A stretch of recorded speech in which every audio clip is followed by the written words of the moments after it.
click that you want to go live, but I got to make sure. Okay, You know here what we that go. button does? Yeah. This is SoundNotion, the podcast for new music and music news. I'm David McDonald. I'm Nate Blyton. I'm Sam Merciers. And joining us this morning is Artistic Director, Burgermeister, Czar, whatever you want to call him, Caleb Heron of Chamber Cartel. Caleb, thanks for joining us on the show this morning. Thanks for having me. So, for those who may not be familiar with Chamber Cartel, tell us a little bit about who you are and what it is you do. As per the podcast, we're a new music ensemble, and we are based in Atlanta. We're sort of a loose collection of instruments and people that I guess play contemporary music. Man, that was really not all that interesting. You're like a little, you're just a new music collective. You got people coming in and going out. So what sorts of things do you think about when you're putting together new music for Atlanta? We talk to a lot of people who are based in New York and Boston, and what's different about being in Atlanta? I wouldn't say there's much different about being in Atlanta. I think that it's all in how you frame the pieces that you're going to be performing. So we actually have a couple, several new music groups here that focus on contemporary music, and they, all have their own little niches. And with us, I think it's whatever we want to play. You sort of have to just put it to the audience in a certain way. I don't think that there's a certain audience here that particularly likes minimalism, although that is a good one that Sure. always puts people out. Steve Reich and Philip Glass and those cats. But I think that all in all, it's really about how you frame the concert that you're gonna put on. So anything can be made interesting, or anything can be made relevant. And I don't specifically think that Atlanta has a certain type of listener. That's interesting, because I think when a lot of people think about new music in Atlanta, they think of the sorts of things that Robert Spano would perform with the Atlanta Symphony, and that is a very specific aesthetic, right? Yes, and I think I haven't been to a lot of those concerts, so forgive me for that. And he does the work that he does, and he's great, and he has a definite powerful voice, I think, for contemporary music in Atlanta, for the people that he's trying to cater to. Does that make sense? Yeah, I mean, he's definitely got an artistic goal, and he is achieving it at a very high level. Oh yes. Yes. So, what caused you to decide that the thing you needed to do was found this organization in Atlanta? Like, how did you get from there's a thing that I'm not getting enough of, to putting all these people together and putting these concerts together, and now recordings and now tours?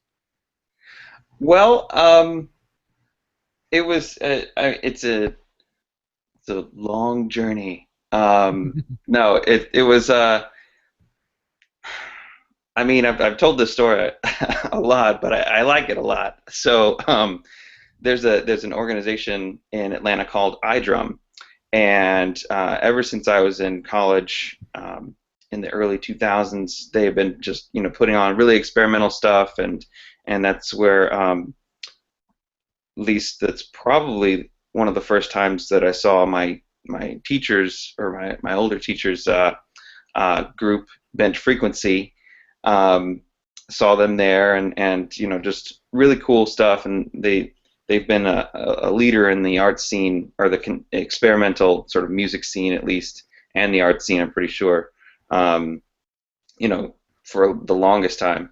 And so the board chair of iDrum, Robbie Key, I got in touch with him by doing a couple gigs. I came back from Alaska in 2009 after studying with Morris Palter, and And so I came back to Atlanta, and I was just sort of doing some solo shows and whatnot. And I did this show at the Goat Farm, which is where we usually play now. It's sort of evolved into sort of a kind of like an ensemble in residence sort of thing.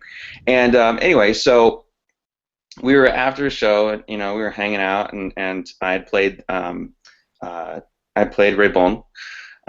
and he was like, "Man, I love Xenakis," and I was like, "You know who Xenakis is?" Like, I was just sort of blown away that someone not necessarily in our field knew who Xenakis was, and so we got to talking, and I was like, "Man, I'd love to do Play Odd," and we just did Persifasa up in Alaska and all this stuff, and he was getting really jazzed, and he's like, "You know what you should do? You should put on a chamber music concert, right?" And I was like, okay. It's kind of like that's a little bit.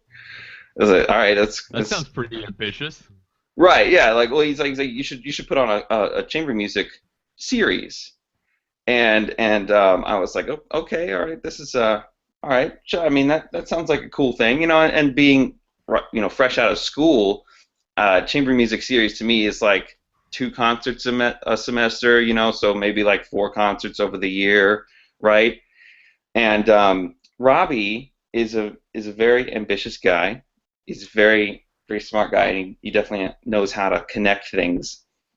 And Robbie's during our conversation, he's like, you should put on a concert a month. And just I think just being after the gig and just being chummy with him, and I was just like, I have to ask one thing. Can we curse, or should we just Say leave whatever that you out? want. We're all Okay, adults here. I just making sure I didn't want to. That's fine. So he's like, he goes, you should do a concert a month, and I was like, fuck you, just Hit him in the face. Yeah. yeah, right. Like, I mean, it was just so like, really, like that takes a lot of work, and I was just so, I was so blown away by that, and then this was in early November around my birthday, and I got to thinking, I was like, I don't know, maybe I can do that, maybe I should do that, and I started looking at things I'd never done before, like pieces I'd always wanted to play, and they were mostly chamber pieces, and so I was it was probably like 3 or 4 in the morning when I came up with the name, mid-November, and I was like, that's awesome, okay, and then it just sort of started rolling, and we did a concert a month in 2012, and just I mean, it was like, I think our first concert was actually Crippled Symmetry by Feldman, and I'd always been drawn to those sorts of things and those works, and so we did a lot of John Luther Adams in the first year, and had a lot of help from a lot of Concert different. a month is a lot if you're doing like Feldman kind of rep. Well, it was. We did. Let's see here. So January was Crippled Symmetry. February was Songbird Songs, I'm pretty sure, and then March was in Nuxuit. I don't know my months. Hold on, January, February, March, April. Oh fuck, what was it? It's downstairs on my wall, but I forgot what April was. June was like a sort of a more intimate concert where we did solos and duos and trios, and then we did some Applebaum.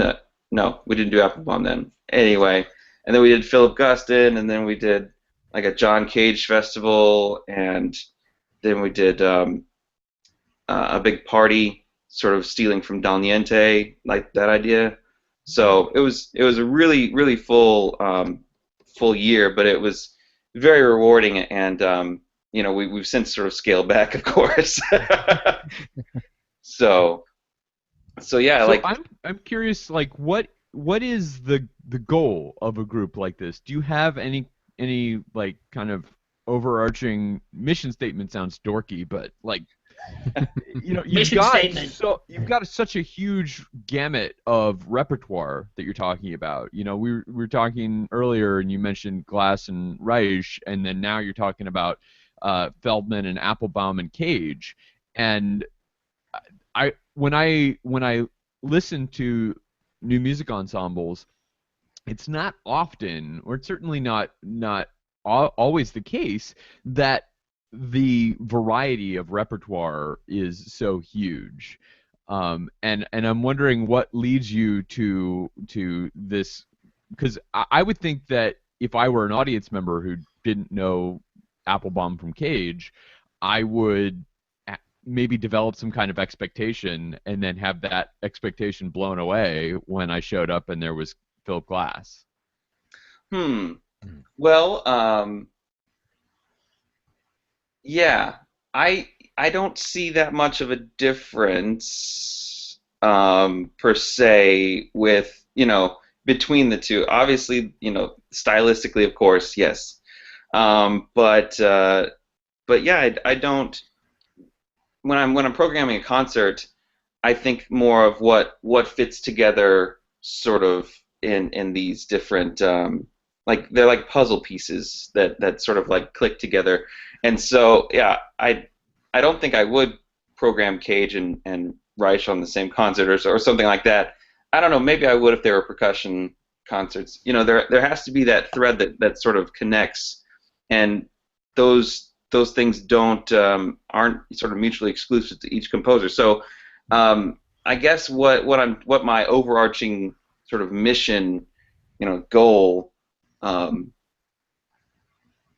like you want to say world domination, like that's what you want. I think that's reasonable. Yeah. But achievable goals. Yeah, exactly. Setting the bar low, just right.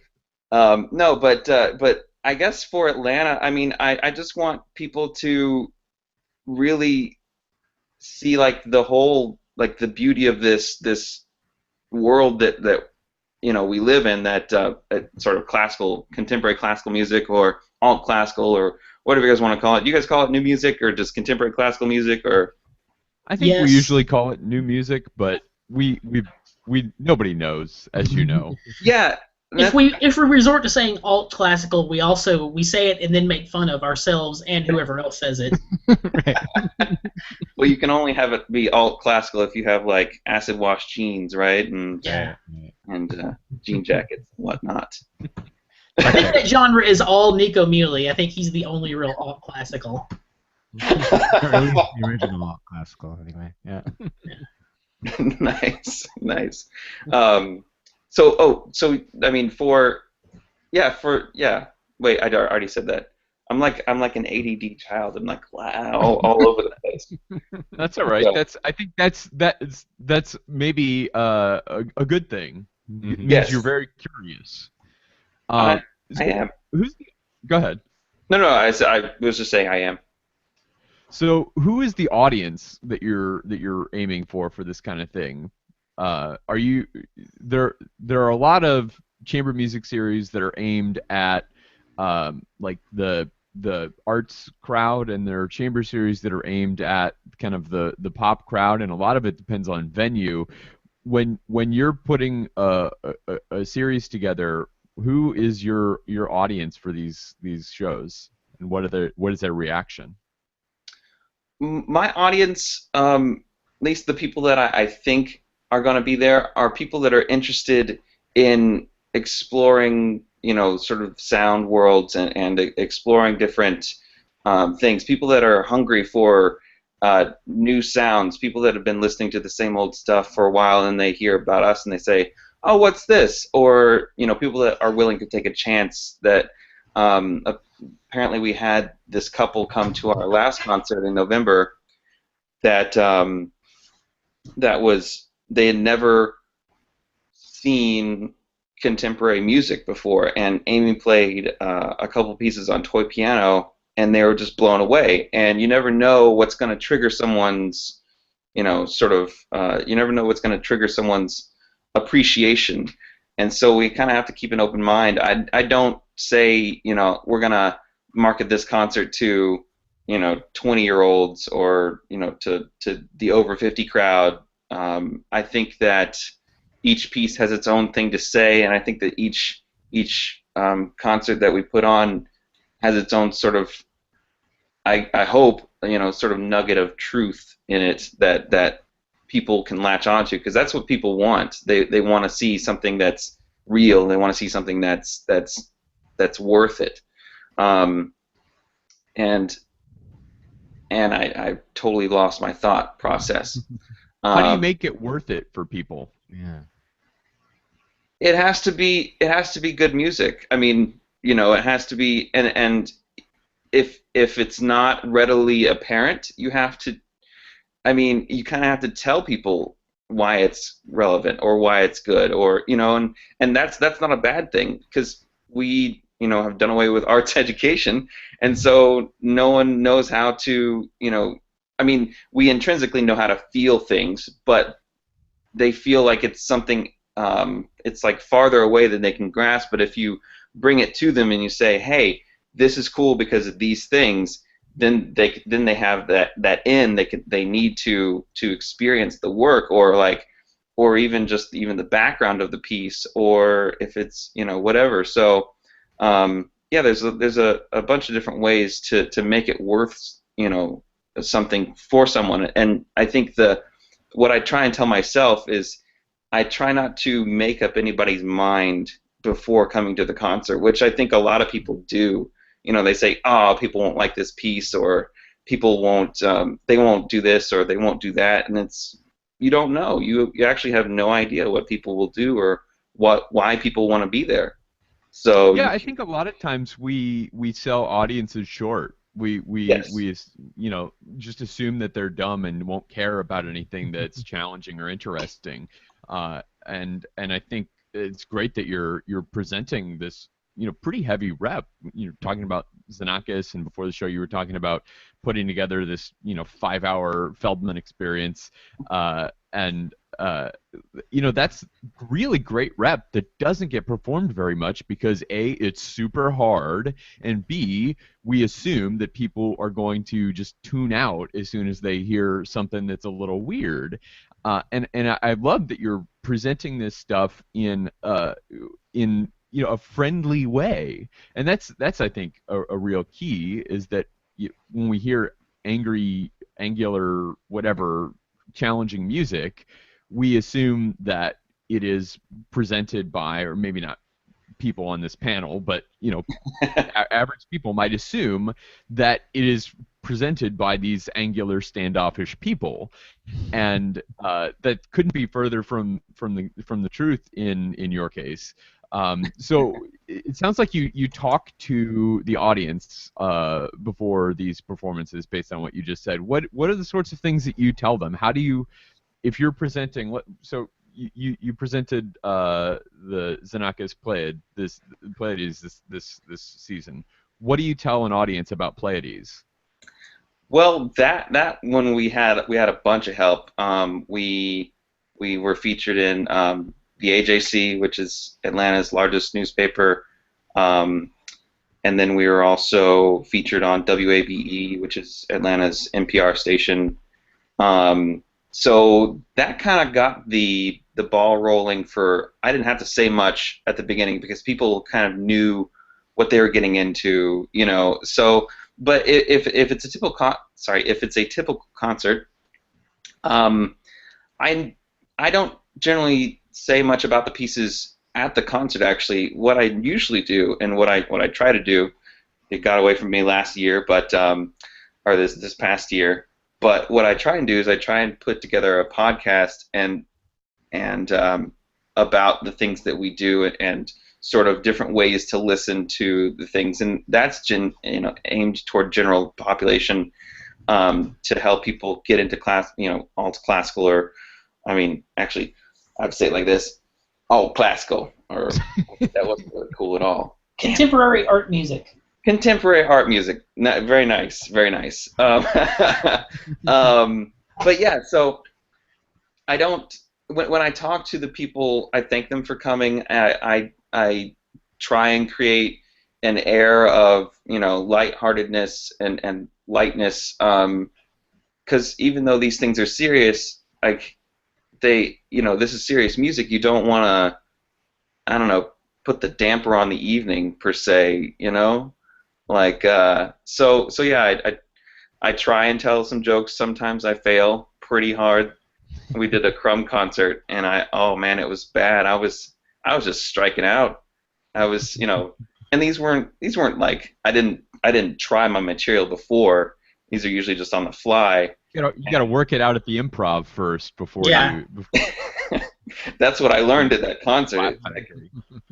What? You got to try it out at the improv before you bring it to the Laugh Factory. Exactly.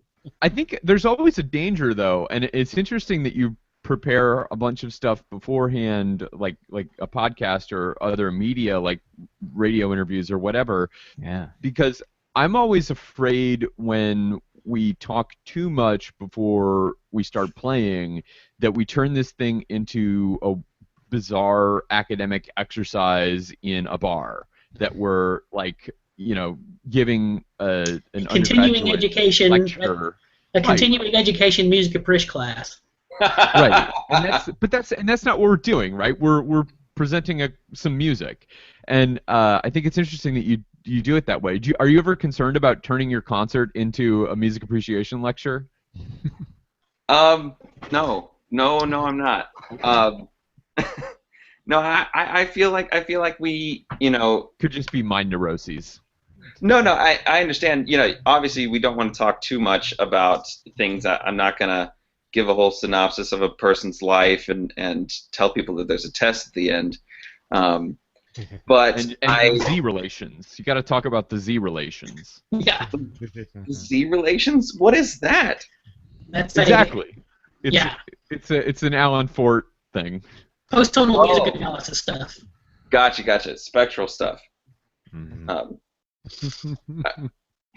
Anyway, no, I do, try and plan out a little bit. Usually it's the day of the concert. If I'm gonna say anything, I try and, let's see here, sort of talk to myself about what I'm gonna say. Sort of monologue to myself a little bit. But in terms of, when I actually get up there, it all kind of changes. That's the performer in me, I guess. Trying to be spontaneous with it and not be too overbearing. Now, but like I said, I don't really talk about any information about the pieces themselves. We have someone that does program notes, and we use, we give program notes, and so that usually covers the pieces being performed. And if not, then I'll say something extra. But I keep the talking to a minimum, definitely, because we are here to experience, I think, the music. Nice. So Yeah. you were telling. Oh, go ahead, Sam. Well, I was just wondering because you're talking. It seems like you just finished up your third season and you're getting ready to crank into your fourth season. Is that correct? Fourth. We finished our fourth. So You just finished your fourth. Okay. yeah. But it mentions commissioning projects. I was wondering how many pieces have you commissioned and what are you planning on doing going forward as far as that goes? Are you on our website? Yes. Damn it! No, I'm just kidding. Yeah, how many pieces? I think we've commissioned 20. Wow. I think. I have to go through I have a document, that documents those things. I think it's 20 over the past 4 years. It's not bad. So yeah, we're our seasons are calendar years, mainly because of that first season sort of made us sort of do that. We started in January, and so then I was like, well, let's keep it like this, and so it's a little bit odd because of grant schedules and and symphony schedules and whatnot, and so but it works for us. It works for us. So now our season's March through November of the calendar year. So this is our fourth. Next year is going to be our fifth season. So I guess depending on where you start counting, but right, if you start counting at 0 or if you start counting at 1, Yeah. but Well, I think I'm on a page that has the accurate information now. uh-oh. So I'm not clear on what New Ears means because it's this thing that's capitalized as if it's a proper noun. And I'm looking at your newest album, and it says New Ears. What is that all about? New Ears is our podcast. New Ears is the podcast where and that was definitely an experiment this past year that I like a lot, and I think we're gonna keep going with that stuff. That's Okay, through so the this is the list of podcasts I'm looking at. Okay.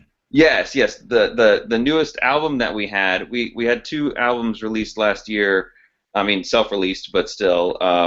Was The Shape Distance by Mark Yates, who's a composer over in the UK, and that was a one piece that was written for us. That's like a collection of solos, and the album is sort of the what's it called? The cobbling together of the various solos. So, like, one will be like 2 flutes and clarinet, and then another one will be 2 flutes, clarinet, viola, and harp, and and so on and so forth. Mhm. And then the other album that we put out last year was an album of Adam Scott Neal, his music. Do you guys know Adam? Mm. Oh. Okay, cool. Heard some of his music, but that's it. Yeah. So yeah, that was the Adam and I have been friends for a while, and he's been pretty, I would say, a pretty big player in the Atlanta contemporary music scene. He co-founded Terminus Ensemble, which is another contemporary music ensemble in Atlanta, and since then he's he moved because he got a job up in North Carolina, I'm pretty sure. So yeah, but yeah, it was I don't know where my brain is today. I just keep forgetting what we're talking about. I apologize. Oh man. So Sam, I'm also wondering about just Atlanta. Dave kind of touched on this before, but I mean, I'm just wondering, what are audiences like in that? Do they come from the downtown area, or do they come in from the bedroom communities around and then come in for concerts? Where does the audience tend to emanate from? Because Atlanta is not New York City, but it's still a very big downtown area. Yeah. Do you actually get any goat farmers at the goat farm? Is that there are goats, and there was I don't know if it's a farm for goats. I'm not really sure why they had goats. Do you know how goats have rectangular eyes? Huh. I didn't They know. really freak you out. Yeah. They're these like little, like they're little pygmy goats, and the ones there, they have like rectangular, like not round eye, like what's the black part of the eye? Is that the iris? The The pupil. iris. Or No, I guess, yeah, the very center of the pupil. Yeah, The you're right. pupil. Yeah, the pupil is rectangular, and it's like first time I saw it, I was like, what the, devil. So yeah, the goat farm is an awesome place. It is a sort of I'm not really sure what the official title of it is. They house several artists, like several hundred artists on their property.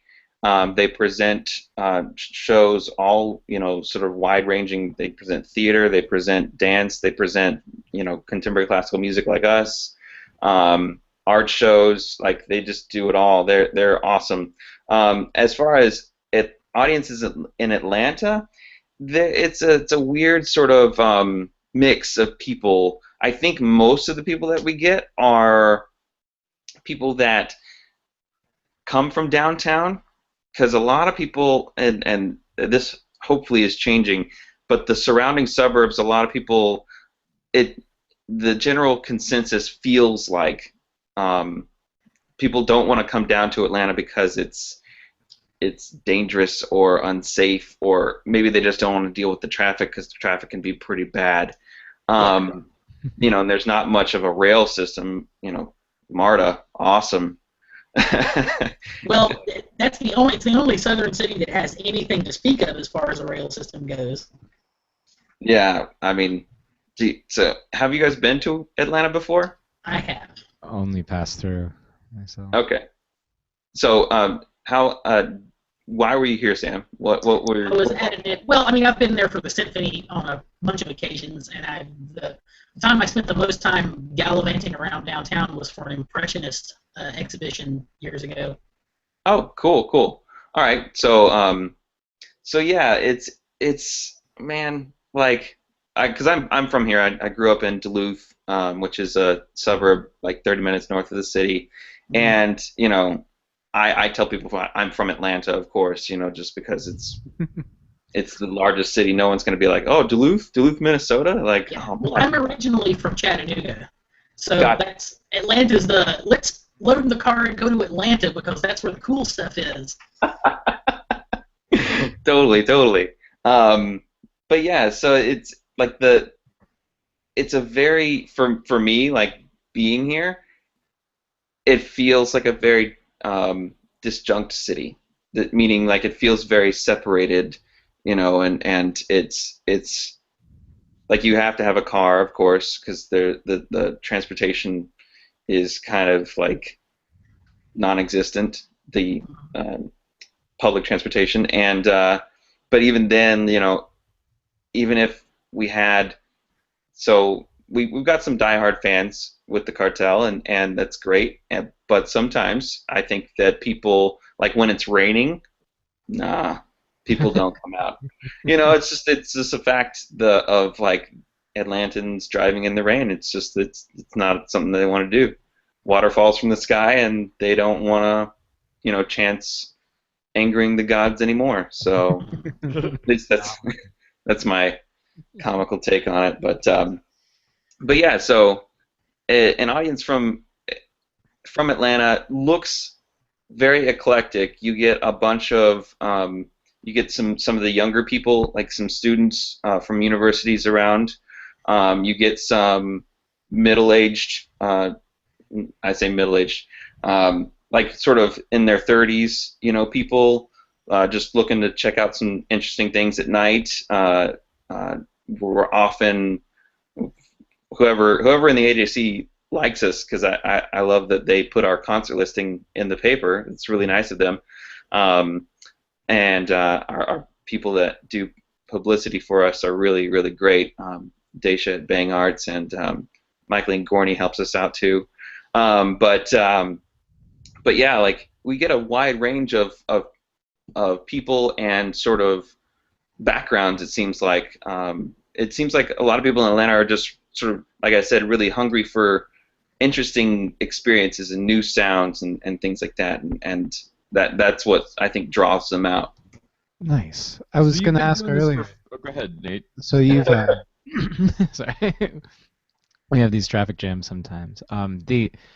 So you play such a wide variety of music and in such a variety of format too. Like, we've talked a little bit about like the 5-hour pieces, but you also do kind of smaller pieces of Yes. normal kind of bite-sized length and stuff. With this variety of audience, like, has anything surprised you of like the audience really latching on to that 5-hour piece, or like what would have been some favorites from your response from your audience? From the audience perspective,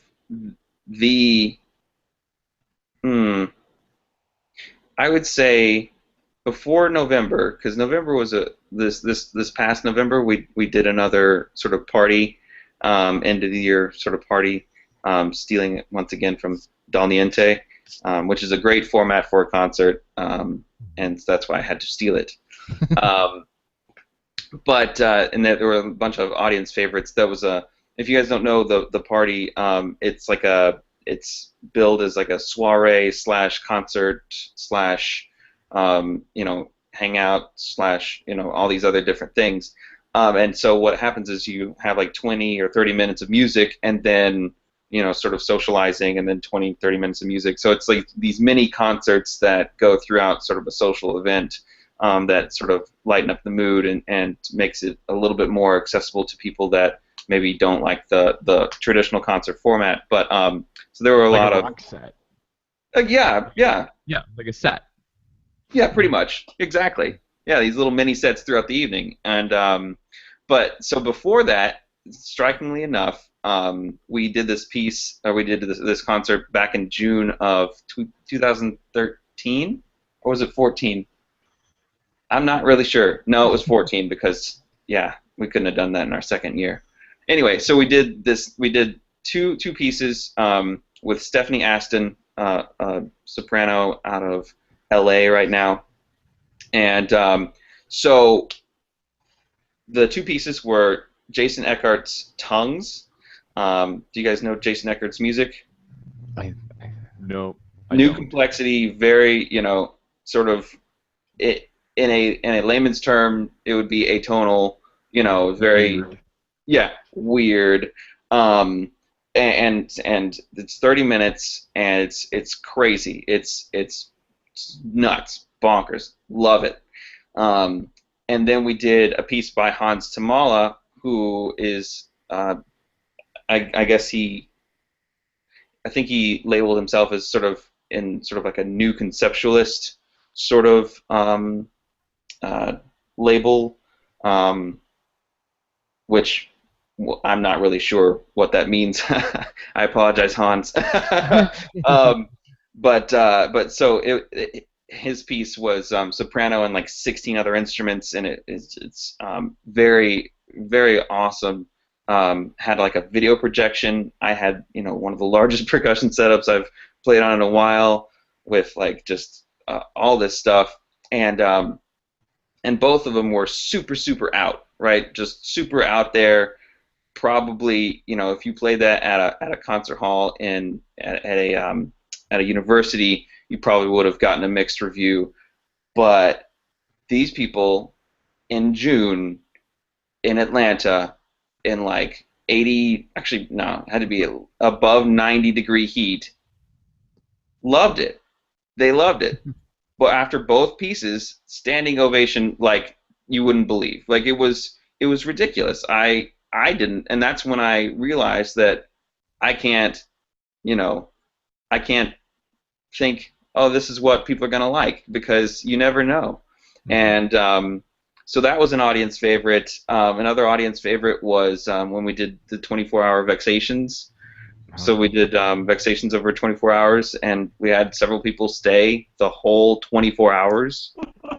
Crazy. Like, yeah, and so I think I think in Atlanta it seems to be they want the experience. They want to experience something, sort of greater than themselves. I think, which is also why we did Philip Guston the first year, but we didn't have the marketing, I think, really in sync yet. And so if we do it again, or we will do it again, but when we do it again, I think telling people things are coming is really important. Yeah. Does that answer? Sorry, Yeah. I probably rambled a No. bunch. No, and that's just really interesting. Like, so it seems like the audience is going for the thing that's the most different from listening to the 4-minute MP3 or going to see a movie or whatever. Like, Well, furthest removed. I mean, maybe I think I think it's how you frame it. If you want, I mean, if you're presenting a concert that's like a movie, then let's, then present it like that. And I think I just read, I skimmed over an article about 5 things that classical music needs to start doing, and while I was like, okay, another one of these. Next. What now? I said the end of that headline is, "You won't believe what happens next." Right, exactly. Clickbait. But the one thing that was, I think, really, that should have just been one point. Somebody got paid for that, I guess. But the one point on the article that was actually worth it was, be proud of whatever it is that we're doing. Be like, don't be apologetic, because no one wants that. No one wants to, be a part of that, and people want to be a part of something that people are proud of, and so I think that's where the standpoint, at least that's where we're coming from. We're proud of these things that we have here, and these opportunities that we have to play this music, and so then people, I think, respond to that, and they're like, okay, cool, Yeah. And And it seems offer obvious, but booze. people apologize all the time before a performance. Like, sorry, this is going to be weird, or like, sorry, this person lost their luggage, or like whatever. Like, there's always something, right? And right? it always drives me crazy. But we see it all the time, We all the do. time. I along the lines of Nate's question and Sam's questions about what's coming up. You've been doing this for 4 years now. What have you learned from doing this? Like, what has changed about the way Chamber Cartel operates? Oh man. Um, if I say About not your much, whole then that means I didn't learn anything. No. Is there I would anything that say, surprised you along the way? uh, it was, and I don't want to sound like a broken record. It's the not pigeonholing my own audience, not sort of, I mean, respecting the audience enough to get it. You know what I mean? To get what's going on. Like, they're smart people. They, have masters in businesses, and that didn't make any sense. Master's degrees in business, and uh, I think what's changed is how I plot, how I mean, it. I like to think I'm being nefarious a little bit, but I'm not. But like how I sort of like, yes, what can I do next? What can I expose these people to next? And I really like that. Cool. So I think a little bit more cautious preparation, um, which has been only in the past few weeks. Um, but yeah, I think that's what's changed the most. And I mean, not that my concerts were, before, the Cartel's concerts were like just willy-nilly put together, but I think now I'm getting more at a direct, sort of this, then I want this, and then I want this. Whereas before it was more like, this is really awesome, Atlanta needs to hear this, Mhm. and I think now I'm sort of planning out each step more. Does that make sense? Interesting. Yeah, I like referring to them as the cartel, by the way. It sounds kind of ominous. Yes, that is fine. Although I please don't don't ever say the Chamber Cartel. Does not work. Does not Yeah. work. No, Is no. it like the Batman? Yeah, exactly. Right. Like, Like that's how you sound really out of touch, is put the in front, the Facebook, the right. Google. Oh, but you guys were there though when it was the Facebook, right? Right, right. Right, Yeah. right. Yeah. Mhm. Ridiculous how that changes. Amazing, right? Now we all have a little old person party talking about when I joined the Facebook. Back in Uh, two so what's next for Chamber Cartel? Nice. I'm So going to start chopping off other letters. What's next for Amber Cartel? I like that. I think we can do something with that. Well, so we're going into the fifth season, and we've got a bunch of things lined up that's sort of still sort of lining up into place, with funding and whatnot. But I will tell you that we've got Trevor Saint coming down. He we met at Sick Puppy, and then reinforced that relationship. He went to UAF too, with Morris, and but he does this whole like solo glockenspiel thing. He's got this extended range glockenspiel. I'm pretty sure it's over 3 octaves, if not 3 octaves. Yeah, it's That's amazing. It is, it is. And I mean, he loves the instrument, which is why he had it made. It's a custom instrument. So anyway, he's coming down. We're going to do some composers. That's going to be our first concert. And then we've been getting this Atlanta sort of contemporary music festival going. And while that sounds like a pretty big project, it's maybe not so much of a big project. It's a bunch of it's not a bunch. It's the contemporary music ensembles in Atlanta getting together and performing a concert each night for 1 week and sort of showing sort of like solidarity. And so we're not sort of we're not what's it called the programming is theirs, so each individual ensemble does their own individual thing. We just are doing it within a week so that Atlanta, audiences can see, oh, there's this other stuff, because bend frequency audiences don't necessarily come to Chamber Cartel concerts, don't necessarily go to Sonic Generator concerts, and I think we, can help the music scene here in Atlanta grow by showing that these things are happening. Yeah. That's great. There's a guy down here where I live in Orlando that's doing almost exactly the same thing this spring. With a Really? bunch of different groups. Yeah. Yeah. Huh. And he said because he's been doing a series for a few years, and there's a few other groups that have been doing kind of their own independent series, and he finally this fall applied for a grant to put on this big thing in the spring that's going to be like a big kind of almost like Bang on a Can marathon type of thing with all of them across a day. But it's really interesting because it's exactly the same problem that you're trying to solve there. This Right. guy's trying to solve here. Yeah, we each have our own little pocket, audiences that maybe, maybe a couple people know about the other ones, but I don't think generally people know about the other audience or the other audiences, the other the other music ensembles. So Yeah. with and then we've got a concert that I haven't fully sort of made into a thing yet in June, and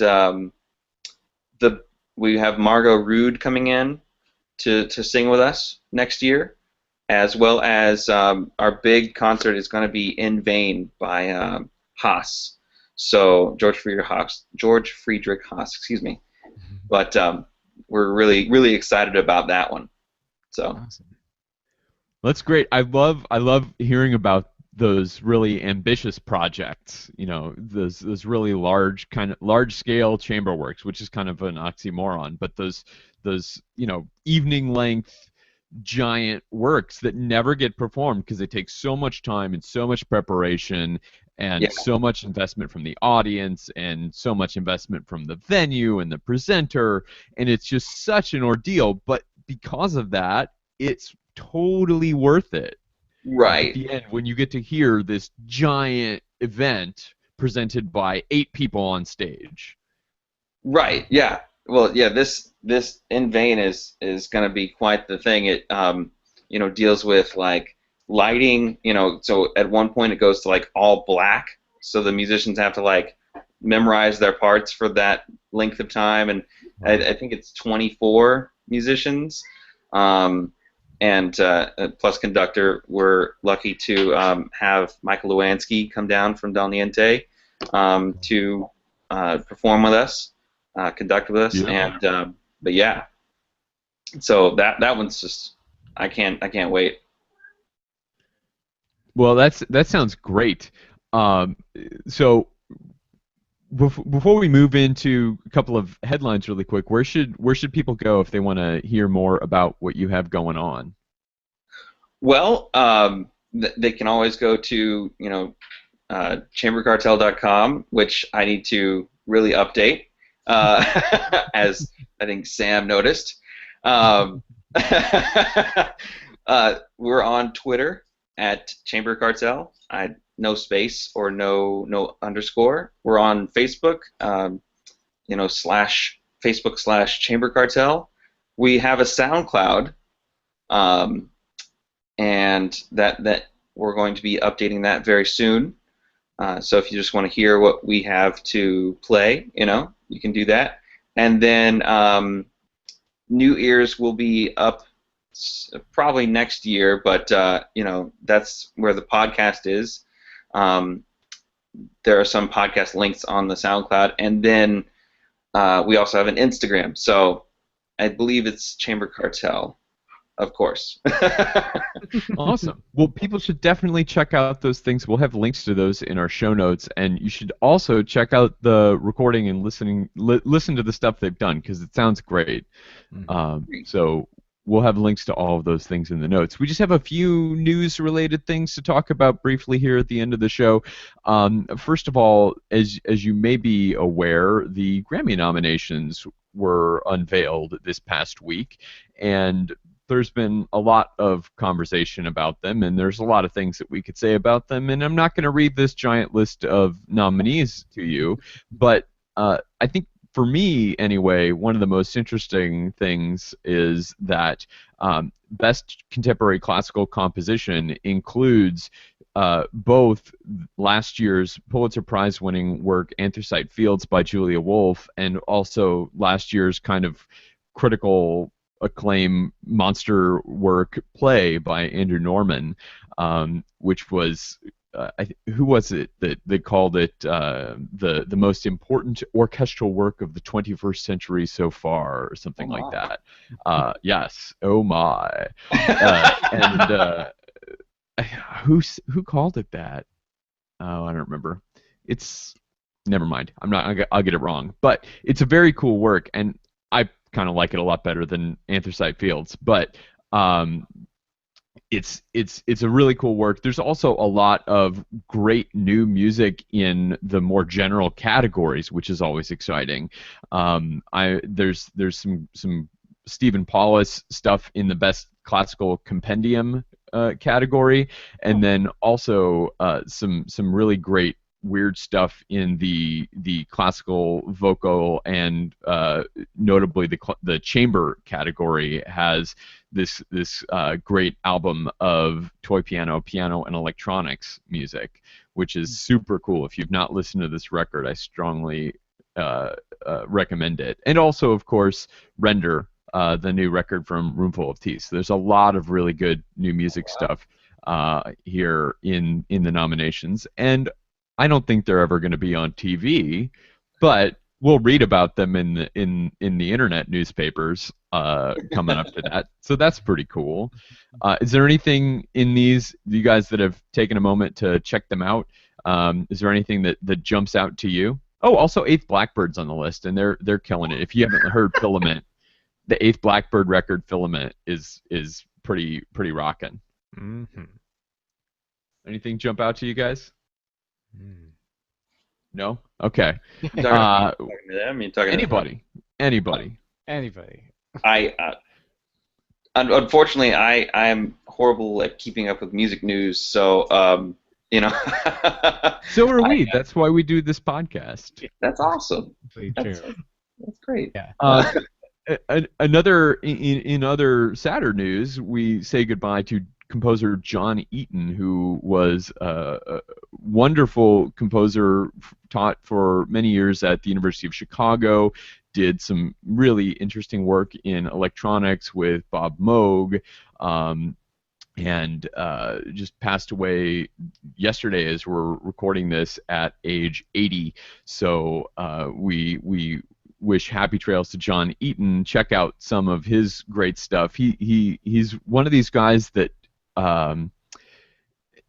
he moved around a lot, not in geographical sense, but in a musical sense. He did some stuff with electronics with Bob Moog, and he did some microtonal stuff with Roger Sessions, and taught on the faculty with Shulamit Ron and Augusta B. Thomas at U Chicago, and so was involved in enough different things that I feel like he never really got his due as an individual, but he's a fantastic composer. Would encourage everyone to check out the music of John Eaton, and we'll have links to some lovely obituaries of him. As I said, he died just yesterday as we're recording this at age 80 of hemorrhage. So happy trails to him, and enjoy his work. That is going to do it for SoundNotion for this week. Thank you all for being with us. Thank you, of course, to Caleb, I'm going to go with Grand Vizier of I love it. Thanks for spending some time with us this morning. Thank you guys. Thank you very much. And we will have links to everything that we spoke about in our show notes at soundnotion.tv/n. Go there to check out those stories. Leave us a comment if you want to connect with us. We're SoundNotion on Twitter. We're on Facebook. We're also all individually on Twitter and Facebook and wherever else you do your social things. We don't have Snapchat yet, but maybe in the coming year. So thank you so much for being with us, and we will see you back next week. Or not, because it's a holiday. Yeah. Sorry to lose you, Sam. Still can't hear you. Oh, no. Sam, you when you came back, you were muted, and I don't think you ever unmuted yourself. No, he did. And, yeah. No, we can't hear you, I guess. That's weird, even though you're not muted. Huh. I thought I just said something wrong and he just didn't like me. I mean,